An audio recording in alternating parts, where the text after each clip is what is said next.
캠브리지 종교학과 학기 말 고사였습니다.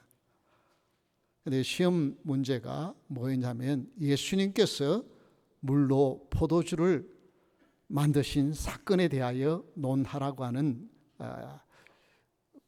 주제였습니다. 그래서 시작종이 울리자마자 모든 학생들이 열심히 글씨를 쓰는 소리가 여기저기 들리는데 유독 한 학생만 멍하니 창밖을 내다보고 아무것도 안 쓰고 있는 거예요. 이제 마칠 시간이 거의 다 되어 가는데 아무것도 안 쓰고 있으니까 감독을 하던 교수님이 안타까워서 가까이 와서 학생에게 경고를 줍니다. 학생, 뭐가 생각이 안 나도 조금이라도 써서 내라고. 아무것도 안 써서 내면 당연히 0점 처리되고 낙제되니까 그렇게 하지 말고 뭘 하고 쓰라고 독려를 합니다. 그럼에도 불구하고 아랑곳하지 않고 아무것도 안 쓰고 있어요. 근데 막 마치기 직전에 걸쩍걸쩍 몇 자를 쓰고 시험지를 내고 나갔습니다. 그 쓴 내용이 뭐냐면 The water met its master and brushed. 그 물이 주인을 만나니까 홍조를 띄었더라. 이것은 이 물이 창조주이신 예수님을 만나니까 너무 부끄러워가지고 얼굴을 붉혔더라는 것입니다. 이 글이 캠브리지 대학의 종교학과가 생기고 난 후에 최초로 만점을 받은 유명한 글귀입니다. 이것은 조지 골든 바이런이라고 하는 영국의 3대 낭만파 시인 중에 한 분인 그분입니다.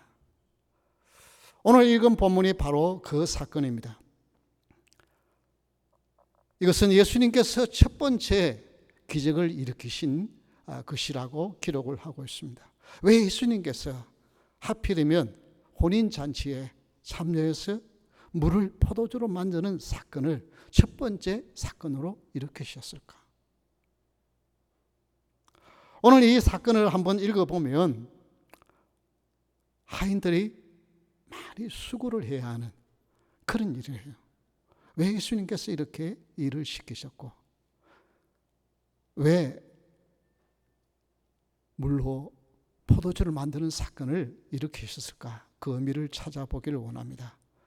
우리 북부 장로교 45주년 축하드립니다. 자, 이런 잔치를 하려고 그러면 잔치는 어때요? 기쁨이 있죠. 그래서 오늘 제가 들어오다 보니까 다 얼굴이 밝아요. 다른 때보다 훨씬 더 밝아요. 그러나 기쁨이 있지만 또 한편으로는 어때요? 그 잔치에 무슨 잔치든 잔치에는 주인공이 있는데 이 교회는 뭐 별로 주인공이 누군지도 좀 애매하고 그리고 잔치를 하려고 그러면 수고해야 돼요. 오늘 또 특별히 음식을 만드신다고 수고하고 고생하는 분들이 있어요. 그런데 수고하고 고생해 놓으면 아이고 수고 많았다고 좀 칭찬해 주면 어때요? 칭찬이 아니라 뭐 음식이 맛이 있니 없니 짜니 싱겁니 뭐 이러면서 뭐 잔소리 하면은 어떻게 해요? 기분 나쁘죠. 그래서 이 잔치에 진정한 기쁨을 어떻게 누릴 수 있을까? 잔치의 진정한 주인공이 될 수 있는 비결이 무엇일까? 그래서 오늘 하나님의 말씀을 통해서 살펴보려고 합니다. 예수님이 태어나시고 자란 나사렛 동네와 이 가나는 그렇게 멀지 않은 곳입니다. 그런데 이 잔치에 그 집안의 어린인 마리아가 초대가 되어졌습니다. 그런데 예수님과 그 제 아들도 초대가 되었더라고 말합니다. 그런데 그 1절에 보면 뭐라고 말했어요? 3일 후에. 3일이 지나. 이 3일은 앞에 보면은 2장에 보면은 1장 뒤에 보면은 무슨 이야기가 나와요? 나다나엘을 이제 부르시는 그 이야기가 나와요. 아직까지 예수님의 제 아들이 제대로 다 불러진 상태도 아니고 예수님이 무슨 큰 기적을 행하셔서 많이 알려진 상황도 아니었던 것을 알 수 있어요. 자, 그런 상황에 지금 예수님과 그 함께 있는 몇 분의 제 아들을 초대했다고 말합니다. 그러니까 예수님의 이름이 명성이 있어서 초대했다기보다는 그 집안의 어른인 마리아의 입김 때문에 초대가 됐을 가능성이 많아요. 자, 왜 그렇게 마리아는 초대했을까요? 아마 어머니들, 부모님들은 그 마음을 알죠. 예수님이 지금 몇 세예요? 30세. 이게 30이 됐으면 장가를 가야 되는데 장가 갈 생각도 안 하고 그냥 이게 다니니까 혹시 혼인 잔치에 가면은 그래도 결혼할 마음이 좀 생기지 않을까, 이런저런 생각 가지고 초대했을 가능성이 있습니다. 자, 그런데 문제는 잔치에 음식이 모자라는 거예요. 특별히 중요하게 여기는 포도주가 떨어졌어요. 그래서 그 집안에 전체에 비상이 걸린 것이고, 연회장은 특별히 아주 신경이 곤두선 땅입니다. 그때에 이것을 마리아가 알고 마리아는 어떻게 해요? 예수님께 가서 이야기를 합니다. 그때 예수님은 뭐라고 말씀하세요? 여자여, 나와 무슨 상관이 있나이까?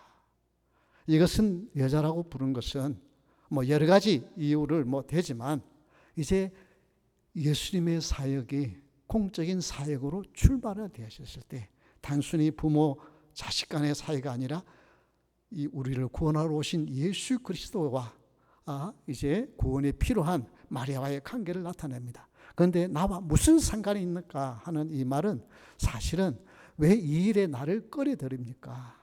즉 하나님의 시계는 하나님에 의해서 움직이지 인간에 의해서 움직이지는 것이 아니라고 하는, 나를 여기에 인볼브 시키지 마십시오라고 하는 의미로 영어 성경에 보면 번역이 되어 있는 것을 여러분 아실 것입니다.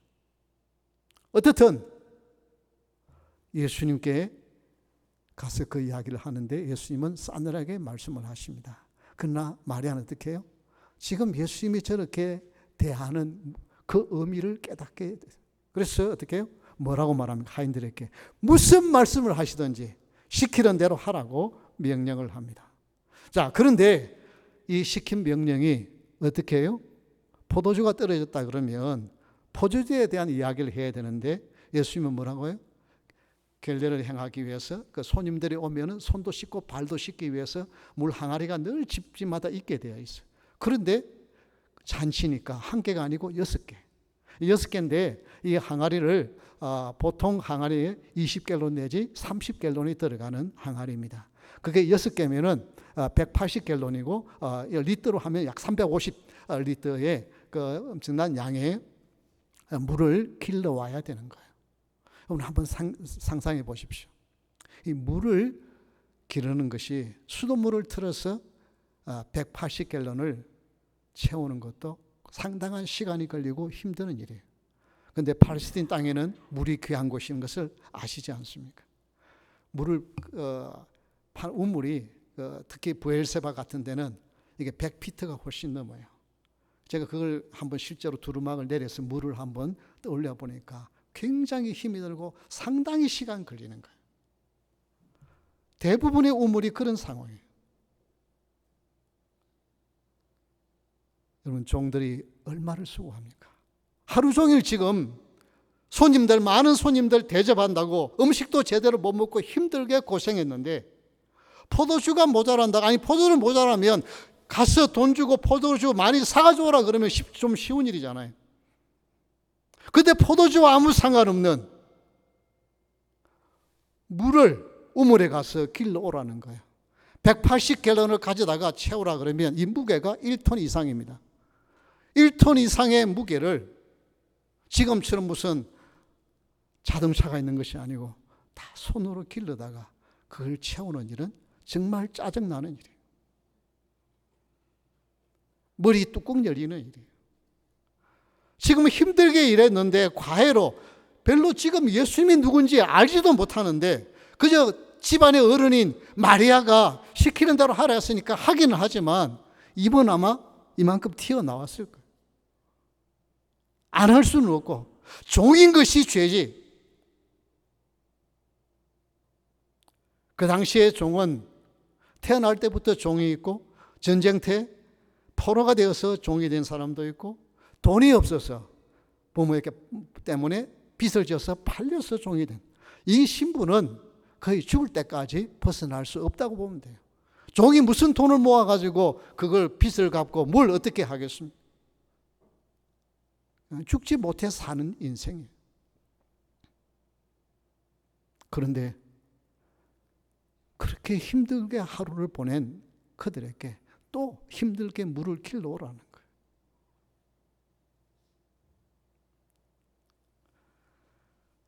자괴감이 듭니다.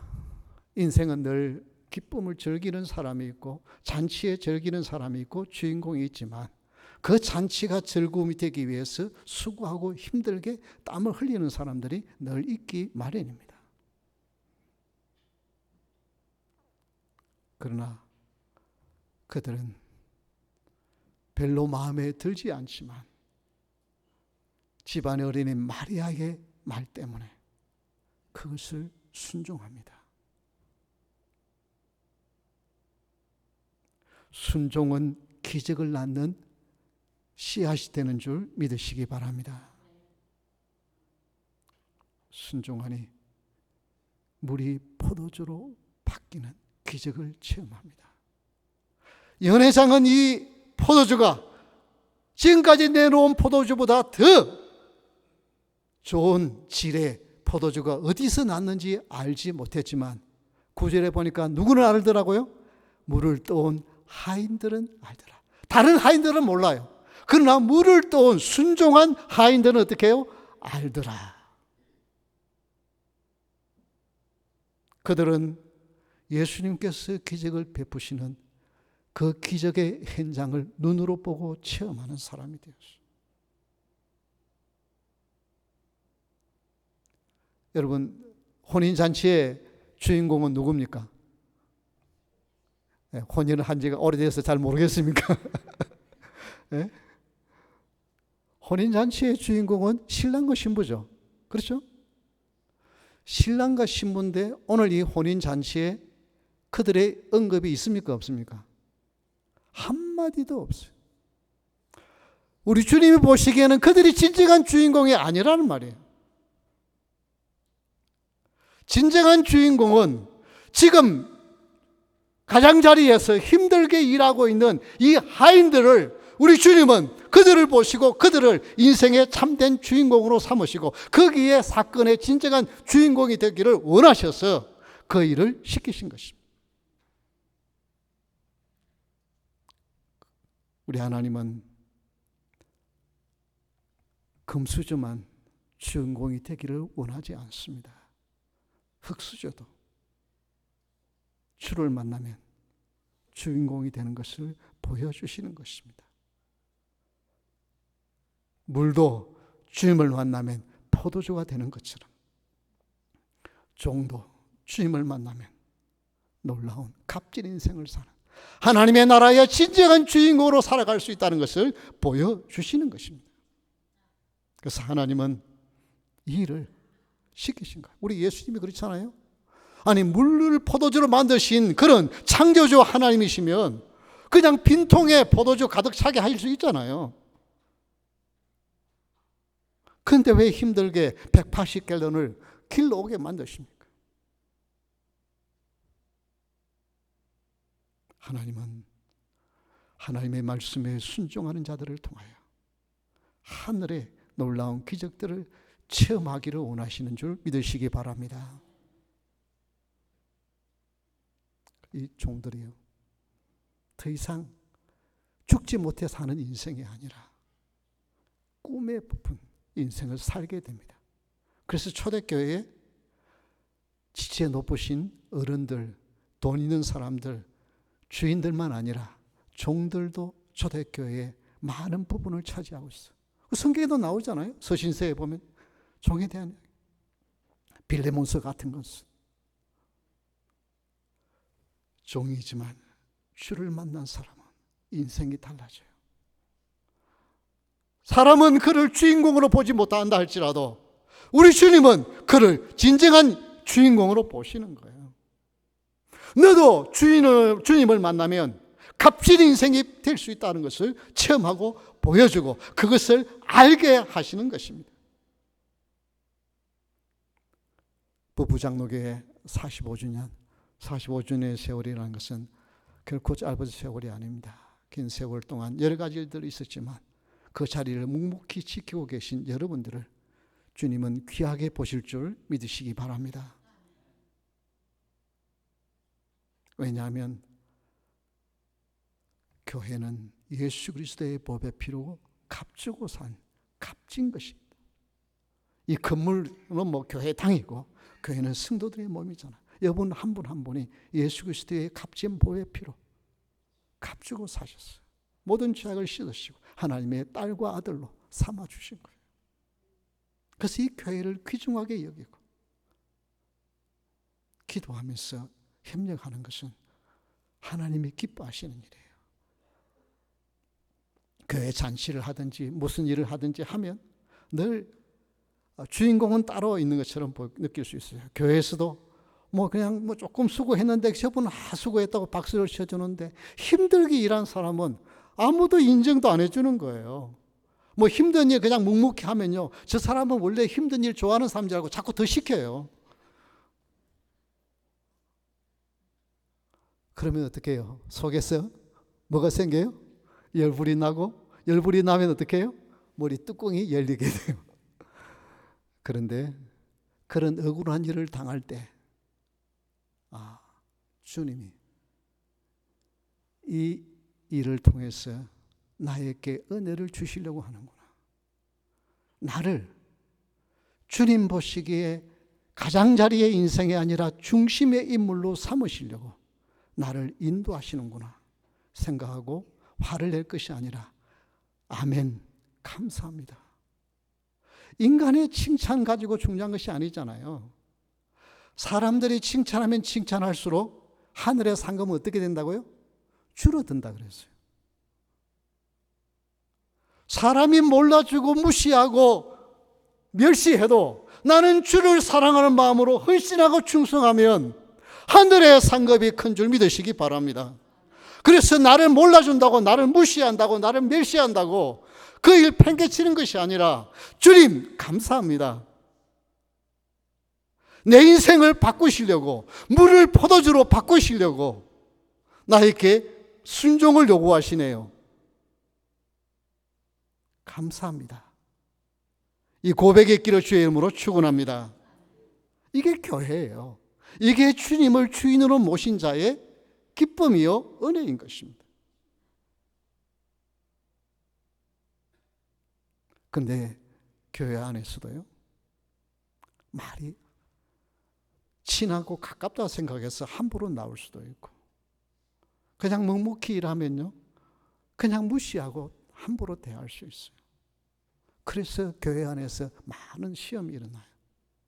그러나 그런 일을 당할 때 내가 언젠가 갚아주겠다고 속에 넣어놓지 말고 주님 감사합니다. 나를 이 가나 혼인잔치의 하인들처럼 기적의 주인공이 되게 하시려고 나를 인도하시네요. 감사할 수 있기를 바랍니다. 제가 처음 온 그 주간부터 계속해서 말씀드렸죠. 부부장로교회는 지금 위기이고 함께 기도해야 할 시기예요. 담임 목사님을 모시기 위해서 지금 거의 다 준비가 됐으리라 생각이 됩니다만, 어떤 분을 오시든 여러분 여기에 계신 모든 분들의 마음을 완벽하게 맞출 수 있는 목사님은 안 계십니다. 완벽한 목사님은 안 계신다니까요. 모든 사람의 죄를 범하였으며 하나님의 영광이 이르지 못하더니, 거기에는 목사도 포함돼요. 여기 제가 이렇게 설교를 하고 있지만 저는 완벽한 사람인 줄 압니까? 천만의 말씀이에요. 그리고 누가 봐도 정말 완벽하게 보이는 목사님 같으면 이 교회에 어플라이 하겠습니까? 더 크고 훌륭한 교회에 가려고 애를 쓰겠지.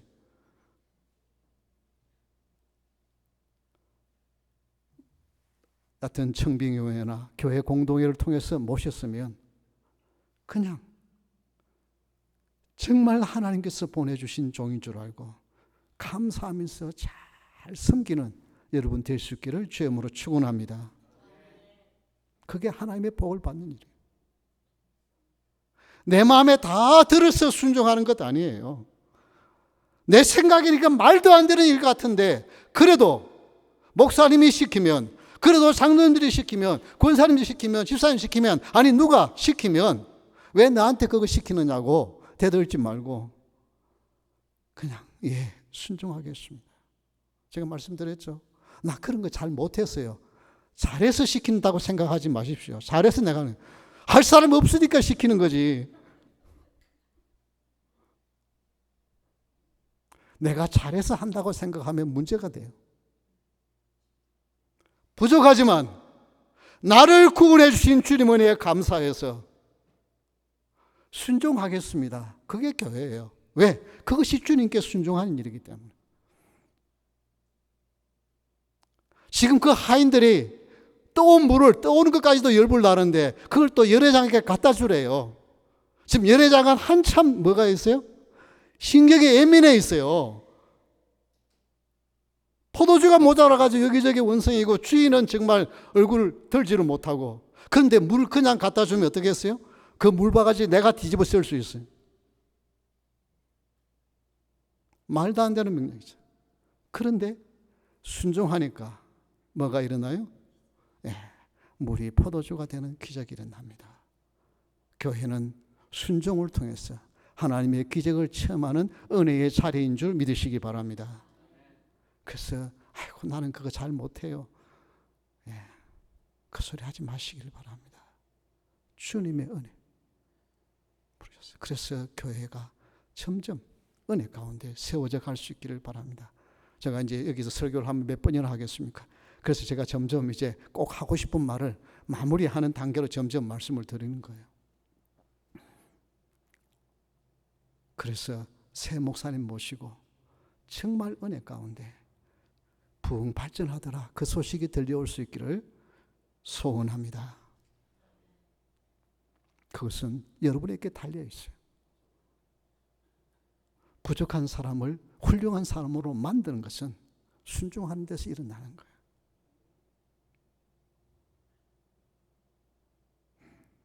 북부교회도 그렇겠죠. 목사보다 더 훌륭하신, 세계 밖에 나가면 훨씬 더 훌륭하신 분들이 많이 있을 거예요.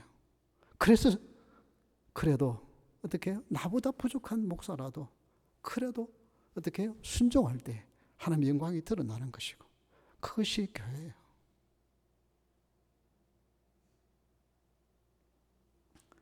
이렇게 할 때 여러분은 정말 나는 좀 돈 많은 부모님, 권세와 권력이 있는 그런 부모님 밑에서 태어나지 못한 것 때문에 어렸을 때 여러분 혹시 원망스러운 것이 있습니까? 아닙니다.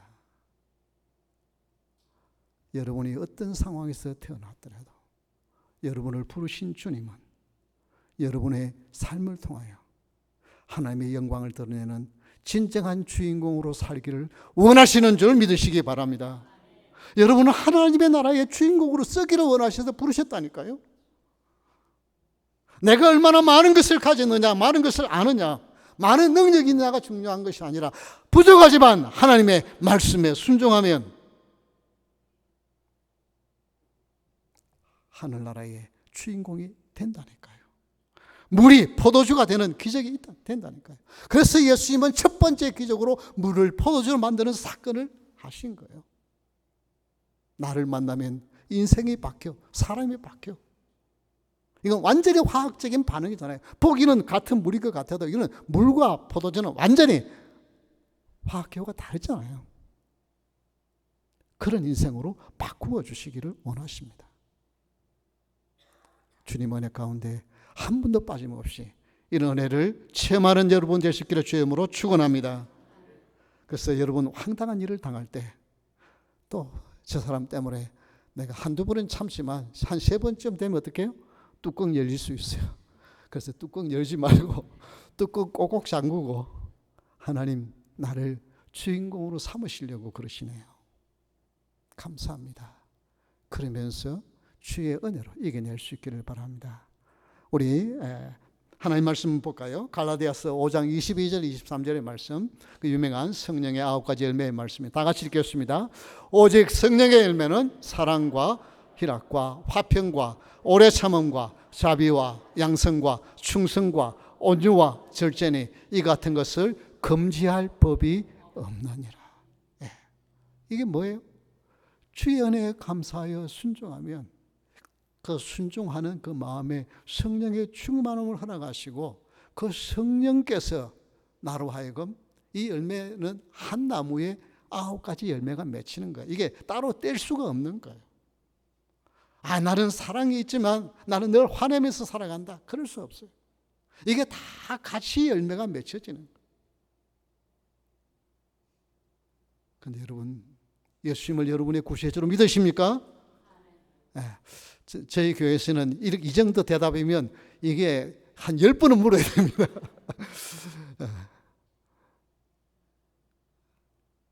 여러분이 정말 진정한 예수님을 여러분의 구세주로 믿으십니까?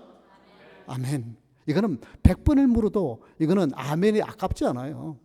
그렇잖아요. 이게 얼마나 놀라. 구원 받은 백성이면 성령의 열매를 맺으며 살아가야 돼요. 근데 그것은 내 힘으로 맺혀지는 것이 아니라 성령이 함께 할 때 맺혀지는데, 세상 사람들은 뭘 봐요? 내가 예수님을 나의 구주로 믿는가를 보는 것이 아니고 성령의 열매가 나타나는가를 보는 거예요. 그렇잖아요? 그래서 주님, 나의 길은 열매가 안 나타나면 아무리 신앙이 깊어져도, 아무리 내가 신앙의 연륜이 길어도 혹시 내가 가짜가 아닌가 한 번쯤 생각해 봐야 돼요.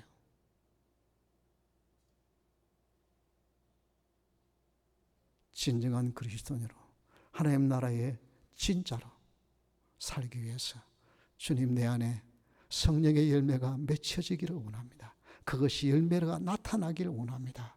이 기도 심각하게 하면서 살아갈 때 우리 주님은 그 여러분의 마음을 아시고 하나님 나라의 귀한 주인공으로 삼으실 줄 믿으시기 바랍니다.